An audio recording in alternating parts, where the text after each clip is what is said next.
vous parle. Alors, les petits amis, alors, dans l'horrible misère où vous vous trouvez, j'aurais donné un coup de poing, mais phénoménal à la société, enfin, mais c'est alors incroyable. Alors, venez ici, mes petits amis, je vais vous donner du pain, moi.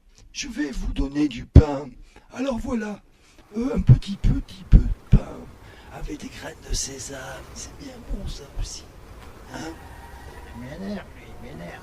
Dans l'horrible misère où se trouvent tous nos frères, c'est en tapant le cul par terre, je vous dis, j'ai rencontré mon ami Voltaire. Il avait l'air si débonnaire que j'ai pris un coup au derrière. Mais dans le fond, moi j'aimais bien le charbon et la soupe au cornichon. Dans toutes les artères, on s'affaire en jaguar. Mais de toute façon, tous les petits renards, nous on en a rien à faire. J'ai envie de manger du caviar. Ce soir, je me sens un peu faiblard. J'ai envie de faire un petit peu en tout. Je m'habille et fais un détour.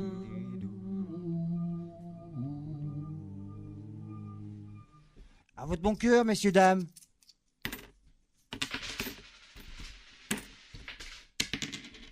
À votre bon cœur.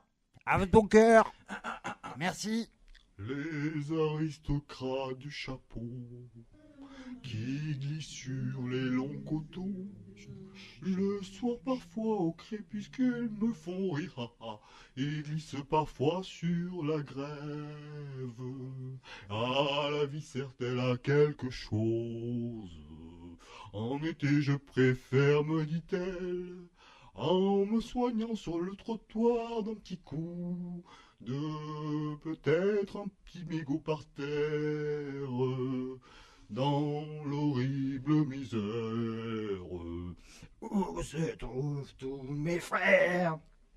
C'est en tapant le cul par terre, moi je vous le dis, que j'ai rencontré mon ami Voltaire.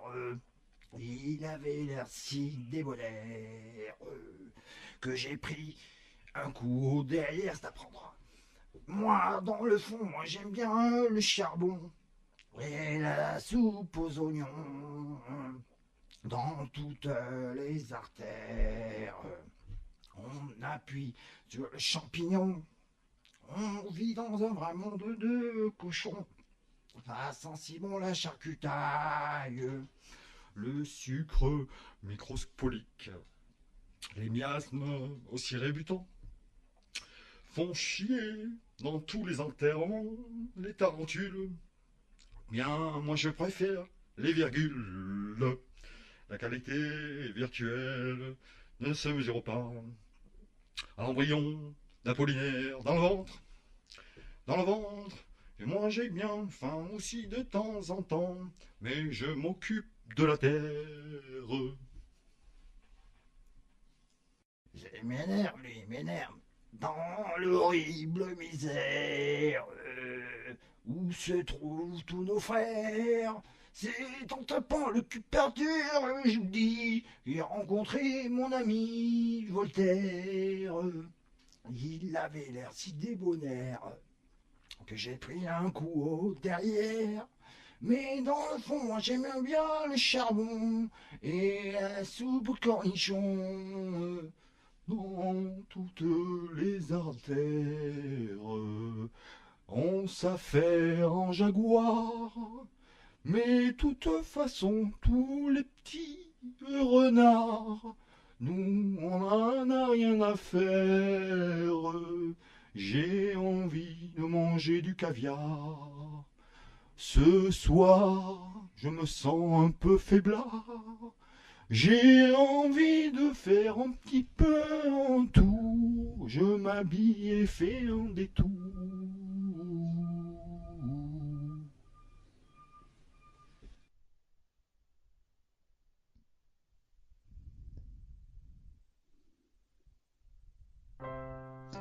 Il était une fois deux hommes, deux amis, deux hommes d'origine sociale différente.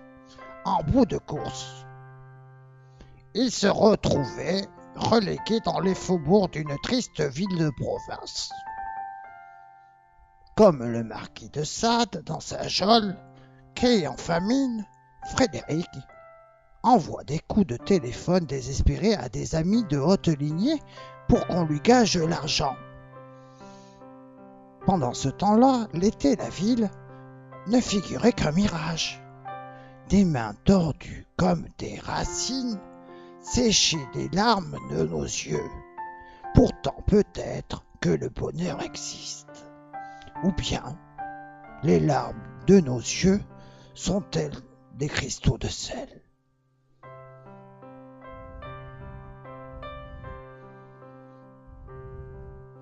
Dans cette ville, partout les mêmes regards blessés de vide. Les journées s'écoulent de chair et de marathon.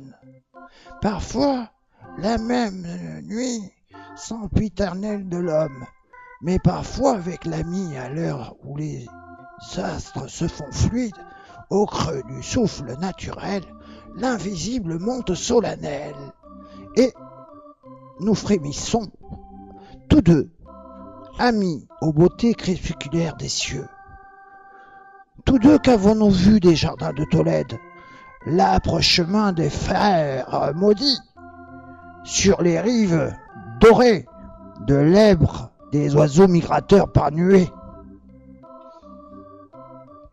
Sur l'horloge des hommes, les aiguilles de la folie marquent toujours midi, et tous les quarts d'heure marquent un peu plus l'absurdité. Éric, son frère, de malheur, dit « C'est mon karma noir !» C'est tous les jours un peu plus le foie qu'on nous arrache.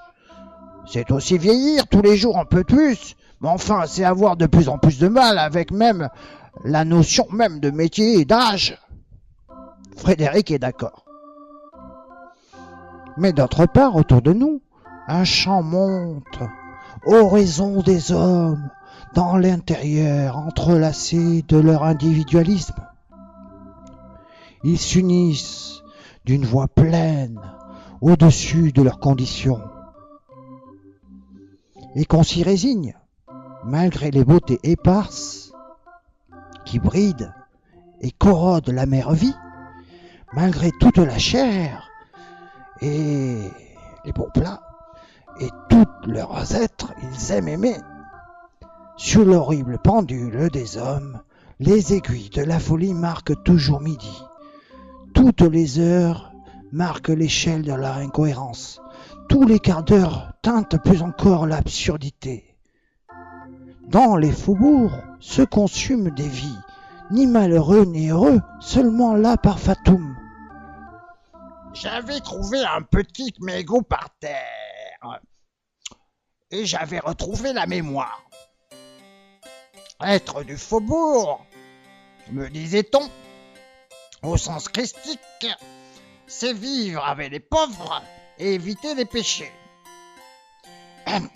Mais de façon plus ordinaire, j'étais quelqu'un d'inclassable.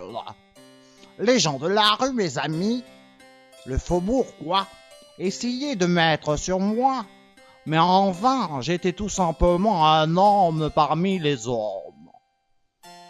Et si j'avais des amis de la rue, j'avais de la chance et me rendais souvent au chevet de maître Frédéric. Ma jeune sœur s'était mariée avec un homme de bien, Dominique, capitaine d'industrie mondialisée. Je ne comprends pas, mais comment la famille et le destin peut s'arranger ou pas avec de tels écarts dans une même famille. Ma mère était croyante et libérale, pendant que moi, je déployais l'éventail andalou et me résignais à manger des hamburgers au fond des poubelles. Le parrain de mes neveux et nièces était le directeur d'un grand journal. Je l'avais rencontré autrefois, mais il m'avait fait tout simplement un clin d'œil. Peut-être ne voulait-il pas que je ne boive de son champagne. Son clin d'œil, c'était un peu du Diogène inversé. Pousse-toi de mon Saint-Tropez ou de mon Port-Grimaud. D'ailleurs, moi aussi, comme Frédéric, j'avais fait un burn-out. Ma sœur n'y était pas pour rien, la maline. En attendant, tranquillement, elle avait connu de Paris des sommités, des canailles, des escrocs, de la politique. Enfin, n'en disons pas trop. Je l'avais rencontré une fois il y a très longtemps, avant que sa marmite, enfin voilà, ne soit plombée, vous savez, ces histoires-là. Mais ma petite sœur était rancunière, la pauvre. Mais moi, pas du tout jaloux, et elle vivait au soleil de Mexico, alors, disons. Luis Mariano, Mexico, Mexico. Vous comprendrez que la suite de l'histoire dans laquelle nous vivons est hypocrite, cruelle, et magouille, et rareté, et si mal répartie. Le système si bien organisé, les tours de l'Empire State Building le prouvent bien. L'idiotie déployée parfume notre existence et berce la rengaine toujours renouvelée du téléphone.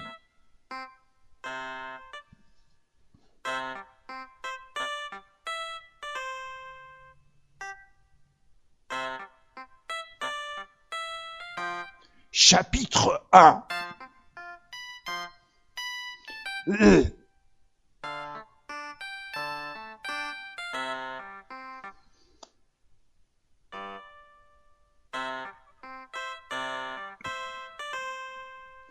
Un jour, tous les va-nu-pieds du monde s'étaient déclarés eux-mêmes le droit de vivre et d'être chez nous comme tout le monde.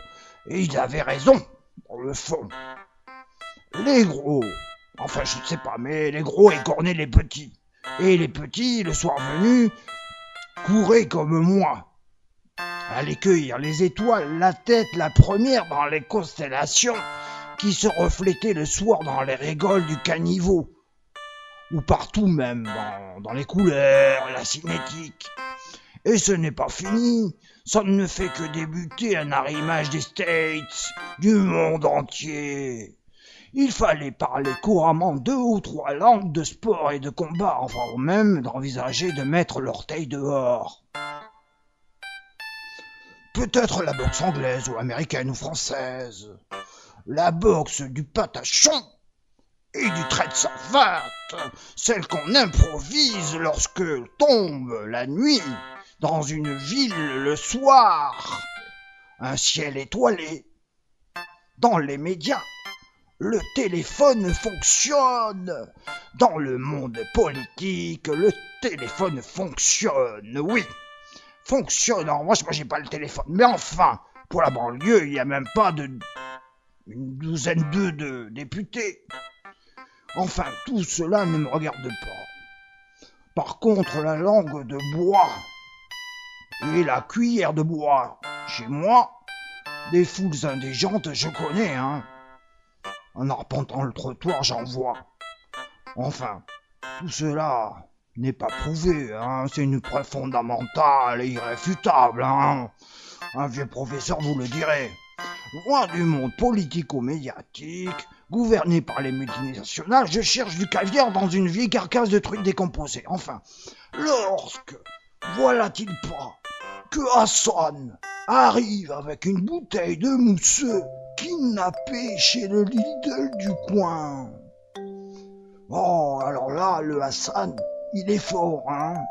Personne, même pas un aveugle, ne l'avait vu subtiliser le moelleux, comme dit Frédéric, le maître. Mais enfin, La Rochefoucauld, tout le monde connaît. La pauvreté, mais le crime au rabais, enfin. Hassan, comme astucieux, était expert en petits braconnages. De taille moyenne, estropié du pied droit, latéral gauche, avec un gros pansement blanc. Sur le gros orteil, je l'ai vu arriver tranquillement, la béquille gauche à la main, d'un paresseux, un pas de paresseux, je pense. Sortir du Lidl avec un butin à la main, il avait soif, moi aussi parfois. Hein. Parfois, les clochards étaet aussi féroces qu'un député. Ils refusaient de manger du cheval, qui était du mouton ou de la vache spongiforme, et faisaient une grève de la faim, fissa. Puis vous montraient du doigt avant de s'envelopper dans une toge. Et cependant regagner leur appartement presque très chic, de petits cartons-pâtes. L'académie était réunie sous l'égide de Hassan, qui débouchait par milliers des bouteilles de mousseux, qui pétillaient. Et Jean-Luc, autre académicien célèbre, jouait du piano invisible à même le sol, en respectant toutes les notes et la logorée rythmique qu'il sentait venir en lui après quelques rasades du breuvage divin. Un peu de Chopin, hein, nous dégustions ce semblant de saumon putréfié, quand nous décidâmes de convoquer l'académie, d'autres célestes vinrent nous retrouver. Parfois même, humble académicien, j'avais des logorées régmaniennes avec thèse à l'appui de nouveaux concepts métaphysiques sous l'emprise des arêtes de poisson que j'avais avalé du mauvais vin. Bien sûr, tout cela restait secret, bien sûr. Hein. Seules quelques cloches érudites qui se réunissaient en petits comités académiques aux abords de la gare, délibérer des heures à moitié ivres sur des questions d'outre-tombe. Enfin, c'était d'abord, je me souviens pas, le mépris envers les nécessiteux avait été aboli par Hassan sur son trône. Mais d'autre part, les véritables clochards de l'académie Heineken ne transigeaient pas avec des récipiendaires, ou des vessies d'ailleurs. Hein. Tant que les logorées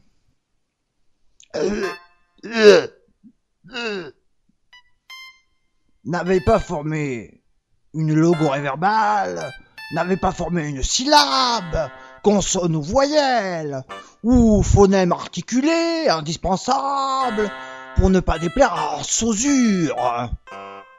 Le doyen de notre académie était mort, il y a peu de temps d'ailleurs, mais la vie continuée était belle.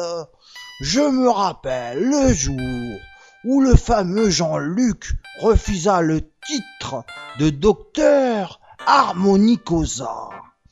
Rien ne leur déplaise à Cohn-Bendit. Une petite révolution sourdissait devant le parvis de la gare, surveillée par les services secrets peut-être, on sait pas, j'en sais rien. Enfin, Hassan, tout de même, était monté sur une petite boîte de chaussures. Il s'était déséquilibré, oui, et était tombé, nous l'avions traîné, peut-être sur 50 mètres, réglementairement, et avec courtoisie, hein, pour le mettre à l'abri de ses logorées poétiques extravagantes et ses pieds mûrs. Enfin, Yarov était un grand ingénieur, juif à la rue, mais Hassan ne l'aimait pas tellement. Il préférait être le roi indétrônable, le monarque absolu de l'académie Heineken. Le doyen de l'académie, c'était Hassan. Le pauvre mélangeait l'alcool, le mauvais alcool et les médicaments. Il s'est scanné illico, cramoisi, facial, et dans une multitude de tergiversations expressives que nous avions pris au début pour une scène théâtrale du plus mauvais goût, enfin comique. Mon ami maître Frédéric de Faubourg ne voulait surtout pas participer à de telles représentations, même si lui aussi mélangeait l'alcool, le mauvais alcool, autrement dit la mauvaise bière, et les médicaments, tertian, valium, benzodiazépine. Il le faisait tranquillement chez lui, à huis clos, bien entendu. Ce soir, il m'appela, comme il le faisait souvent, pour que je lui tienne compagnie. Je quittai donc Hassan qui avait ouvert le bal de la rhétorique grandiloquente. Il disait « Rhum, rhum, rhum ». Il prit le mousseux et en descendit une bonne moitié dans son ventre creux. Puis, titubant, habillés en mirage d'immortels, nous prîmes place dans l'antre de la gare. Disait-il, puis disait non pas que la langue était à réinventer, puis disparut. Quand il reprit ses esprits, le pauvre, il proclama à nouveau aboli le mépris envers les nécessiteux et la réunion de l'Académie Heineken prit fin. Hassan, Hassan, Hassan, Hassan, petit, sur son trône de la gare. Rhum, rhum, rhum. Puis, je partis, car j'avais reçu moult appels téléphoniques de maître Frédéric. Frédéric était seul chez lui. J'entrepris d'aller le voir à son domicile, près du canal de Lomini de Brienne. Parfois et souvent, il déshabillait Pierre pour habiller l'apôtre Éric. Bien des fois, nous bûmes et rîmes beaucoup. Je me mis sous son office.